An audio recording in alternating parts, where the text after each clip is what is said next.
SIR West Bengal 2026 নিয়ে গতকাল যে ভিডিও পোস্ট করেছিলাম সেখানে সাল তুলে প্রমাণের চেষ্টা করেছিলাম যে সব কিছু আইনি পথে হচ্ছে নাকি ইললিগাল বেআইনি কিছু রয়েছে, সেটা গতকাল আলোচনা করেছি, প্রমাণ দিয়েছি। আজকে শুধু আলোচনা যে করব তাই নয়, অনেকগুলো বিষয়, অনেকগুলো সুপ্রিম কোর্ট থেকে শুরু করে সাপ্লিমেন্টারি তালিকা থেকে শুরু করে অন্য রাজ্যের জজ এবং নতুন করে অ্যাপ্লিকেশনে কি শুরু হয়েছে সব জানাবো। এবং যে শুধু জানাবো তাই নয়, আজকে ক্লিপ দেখাবো, এক একটা ক্লিপ আপনাদেরকে দেখাবো গতকালের ভিডিওর প্রমাণস্বরূপ, কিংবা আজকে যে কথাগুলো বলছি সেগুলোর প্রমাণস্বরূপ। এই ক্লিপগুলো আমি আংশিক এখানে দেখাবো, ইউটিউব অ্যালাউ করবে কি না আমি জানি না, যদিও এগুলো শিক্ষামূলক আমি আগেই জানিয়ে রাখছি, এবং সম্পূর্ণ ক্লিপগুলো আমি টেলিগ্রাম চ্যানেলে দিয়ে রাখবো। তো আলোচনা শুরু করি। প্রথমেই দেখুন 3টে রাজ্যের চিত্র এসআইআরের 2026, ওয়েস্ট বেঙ্গল, কেরালা এবং তামিলনাড়ু। কেরালা, তামিলনাড়ু, ওদের রাজ্যের যে ভাষা সেই ভাষায় দেখুন, চিত্রগুলো পরিষ্কার হয়ে যাবে, আরও ভালো করে টেলিগ্রাম থেকে দেখে নেবেন ডাউনলোড করে। ওদের রাজ্যের যে ভাষা, যেটা নেটিভ ল্যাঙ্গুয়েজ, সেই ল্যাঙ্গুয়েজে ওদের শিটগুলো প্রকাশিত হয়েছে। অতএব সেখানে লজিক্যাল ডিসক্রিপেন্সি বা আন্ডার অ্যাডজুডিকেশনের প্রশ্নই ওঠে না। তামিলনাড়ুতে নিজস্ব ল্যাঙ্গুয়েজে শিটগুলো লক্ষ্য করুন, কেরালাতেও তাই। একমাত্র ওয়েস্ট বেঙ্গলের ক্ষেত্রে বেঙ্গলি টু ইংলিশ করতে গিয়ে, সেটা ওরা করতে গিয়ে এআই মারফত, নিজেরা করলে হয়তো এরকম হতো না, একটা গণ্ডগোল দেখা দিল, নাকি সৃষ্টি করা হলো, এটা নিশ্চিত করে বলা যায় না সেই গণ্ডগোল। তারপরে তার উপরে বেস করে মানুষকে নোটিশ ধরানো হলো। সেই নোটিশ পাওয়ার পর দেখা গেল একদল মানুষ যারা কাগজপত্র দিয়েছে, কতখানি ঠিকঠাক ছিল না জানা নেই, কিন্তু তাদের বেশিরভাগই পাশ করেছে। আরেক দল যাদের বেশিরভাগ 2002 সালে হয় রয়েছে, না হয় লিঙ্ক রয়েছে, তাদের বেশিরভাগই আন্ডার অ্যাডজুডিকেশনে চলে গেল। যাই হোক, সব মিলিয়ে মানুষ আন্ডার অ্যাডজুডিকেশনে চলে গেল, অবিচারের শিকার হলো। এই আন্ডার অ্যাডজুডিকেশন যে জিনিসটা, এটাই কেরালা এবং তামিলনাড়ুতে নেই। তাহলে যারা প্রশ্ন করছেন যে বাংলার ক্ষেত্রে মানুষ সুপ্রিম কোর্টে কেন দৌড়ে যাচ্ছে, হাইকোর্টে কেন দৌড়ে যাচ্ছে, এগুলো কারণ। আপনি এক একটা রাজ্যের ক্ষেত্রে এক এক রকম আইন করে এসআইআর করতে পারেন না। আর যদি করে থাকেন তাহলে সুপ্রিম কোর্টে এবং হাইকোর্টে যাওয়ার আমাদের অধিকার আছে, জানার অধিকার আছে, ন্যায় বিচার পাওয়ার অধিকার আমাদের আছে, কারণ আমরা নাগরিক। তাহলে যারা প্রশ্ন তুলছেন যে অন্য রাজ্যে মানুষ সুপ্রিম কোর্টে যাচ্ছে না কেন, আশা করি তাদের বোঝাতে পেরেছি। আর ল্যাঙ্গুয়েজ এখানেই কেন বেঙ্গলি টু ইংলিশ এআই দিয়ে ট্রান্সলেশনটা করতে হলো, অন্য রাজ্যে সেটা কেন করতে হলো না, এটা যদি একটু আমাদের ইসিআই প্রধান বুঝিয়ে দেন। ওনার বক্তব্য কিন্তু আমি পেশ করব ক্লিপে। আচ্ছা, দেখিয়ে নিচ্ছি। প্রথমে দেখে নিন 2002-এর তালিকায় থাকা ব্যক্তিদের সম্পর্কে উনি কি বলেছিলেন। এবং भारतीय नागरिकता कानून के अंतर्गत अगर आप 1 जुलाई 1987 से पहले भारत में अगर पैदा हुए हैं तो आपको भारत का नागरिक माना जाता है। तो जो व्यक्ति 87 या उसके पहले का बॉर्न है, अगर उसमें 18 साल जोड़ देते हैं तो सन आता है 2003, 4 या 5। इसीलिए जिन लोगों का नाम 2003, 2 या 4 की मतदाता सूची में है, उसकी प्रोबेटिव वैल्यू, उसकी আশা করি ক্লিপটা দেখলেন, বুঝতে পেরেছেন। এগুলো তো আমাদের বক্তব্য নয়, এগুলো যিনি ইসিআই প্রধান, যিনি পরিচালনা করছেন, উনার কথা। এবং উনার এই কথার কিন্তু সম্পূর্ণরূপে খেলাপ করেছেন। মানুষ খেলাপ করেনি কিন্তু, তারপরেও মানুষকে জোর জবরদস্তি করে কিভাবে লাইনে দাঁড় করিয়ে দিয়েছে, এবং কাদেরকে লাইনে দাঁড় করিয়েছে সেটাও দেখুন। যাদেরকে লাইনে দাঁড় করিয়েছে সে 2014 থেকে লাইনে দাঁড় করানো চলছে, একবার এক একটা ইস্যু নিয়ে। সেই অঙ্কটাও আমি দেখাবো। যারা লাইনে দাঁড়িয়ে আছে তাদের মধ্যে কতজন বৈধ, কতজন অবৈধ, সেটা আপনারা ওনাদের মুখে শুনে নিন। যে যাদেরকে ডিলিট করা হয়েছে তাদেরকে কিসের বেসিসে ডিলিট করা হলো। যদি সন্দেহভাজন হয়ে থাকে, যদি অনুপ্রবেশকারী হয়ে থাকে অবৈধ, তাহলে তারা ডিলিট হোক, এটা বাঞ্ছিত। কিন্তু সত্যি কি তাই হয়েছে? তাহলে এরা কারা শুনুন, দেখুন। আমার বউর নাম ডিলিট করে দিয়েছে। আমি অল ডকুমেন্টস জমা দিয়েছি। আমার 2002 সালে আমার শ্বশুর শাশুড়ির ভোটে নাম আছে, তার ডকুমেন্টস জমা দিয়েছি। আমার ওয়াইফের পাসপোর্ট দিয়েছি, আধার কার্ড দিয়েছি, প্যান কার্ড দিয়েছি, ভোটার কার্ড দিয়েছি এবং মাধ্যমিকের অ্যাডমিট কার্ড দিয়েছি, ম্যারেজ সার্টিফিকেট দিয়েছি। তার সত্ত্বেও আমাকে হেয়ারিংয়ে ডেকেছে, হেয়ারিংয়ের সময় আমি জমা দিয়েছি হাবড়া বিডিও অফিসে। তারপরে আমার ওয়াইফের নাম ডিলিট এসছে। যার বাবা মা 2002 লিস্টে নাম আছে, যার স্বামীর নাম আছে 2002 লিস্টে, তার নামটা ডিলিট করে দিল। হ্যাঁ, এটা ডিলিট, এই তো দেখছি তো কাগজ কথা বলছে। তাদের গাফিলতি বলে মনে করছে। আমি পুরো সরকারের গাফিলতি মনে করছি।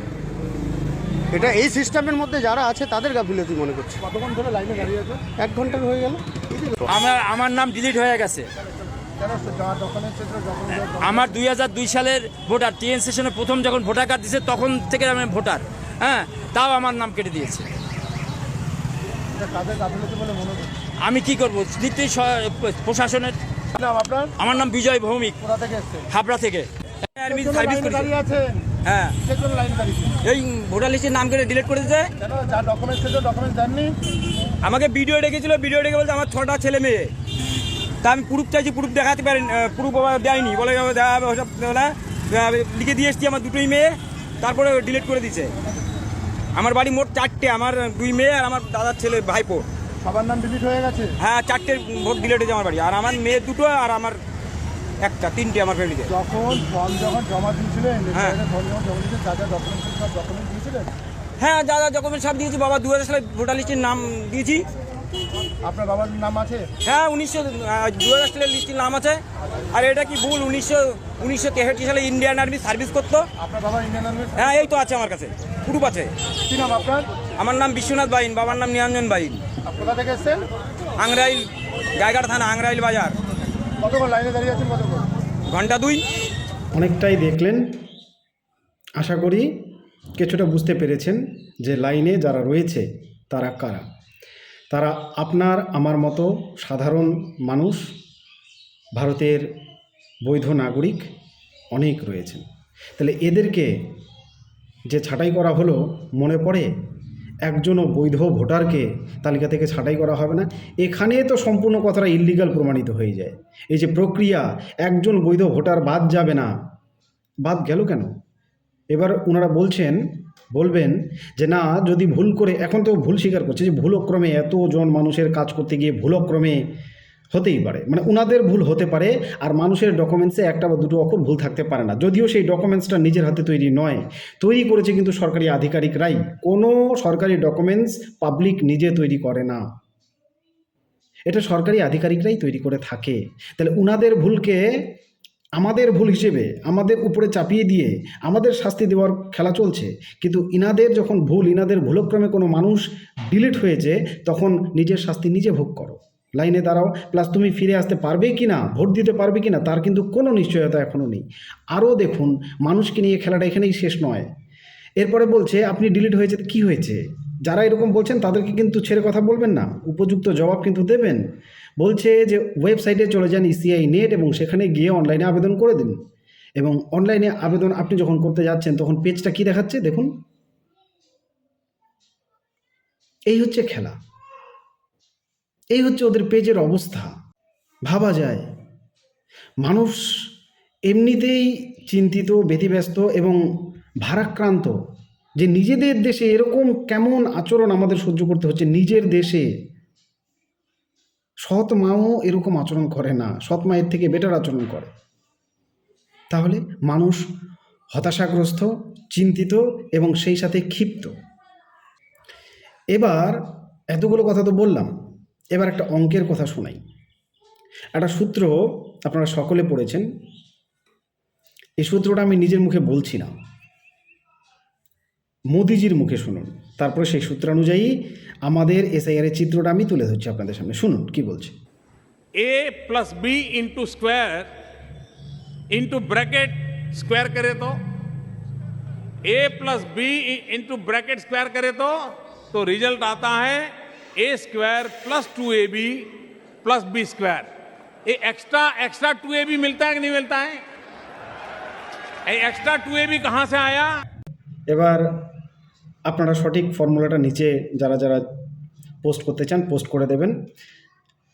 এই যে एक्स्ट्रा 2AB निकलता है, এই সূত্রানুযায়ী এবার বলছি, যারা আন্ডার অ্যাডজুডিকেশন রয়েছেন, আপাতত প্রায় 500 জুডিশিয়াল জজ সাহেব তাদের কাগজপত্র চেক করছেন, এবং গতকাল অবধি যে সংখ্যাটা চেক করা হয়েছে সেটা 1,40,000, একটু কম বেশ হতে পারে। 501 জন জুডিশিয়াল জজ সাহেব এই নথিগুলো দেখছেন এতদিন ধরে। 1,40,000 ক্লিয়ার হয়েছে। কতখানি ক্লিয়ার হয়েছে সেটাও জানাচ্ছি। এবার আজকে ওড়িশা এবং ঝাড়খণ্ড থেকে আরও 100-200 জন জজ সাহেব এসে জয়েন করছেন, এই প্রক্রিয়ায় সামিল হচ্ছেন।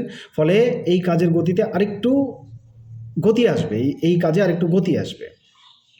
কিন্তু তাতেও অঙ্কটা কষে দেখুন, যেদিন থেকে শুরু হয়েছে এই প্রক্রিয়া সেদিন থেকে 500 জন জজ সাহেব যদি আজ অবধি 1,40,000 পেপার্সকে যাচাই করতে পেরে থাকে, তাহলে আরও 200 জন সেখানে যদি যোগ হয়, তাহলে যে 2 into bracket into whole square formula দিয়ে গুণ করে দেখবেন কতজন ভোটের আগে ক্লিয়ার হতে পারবে।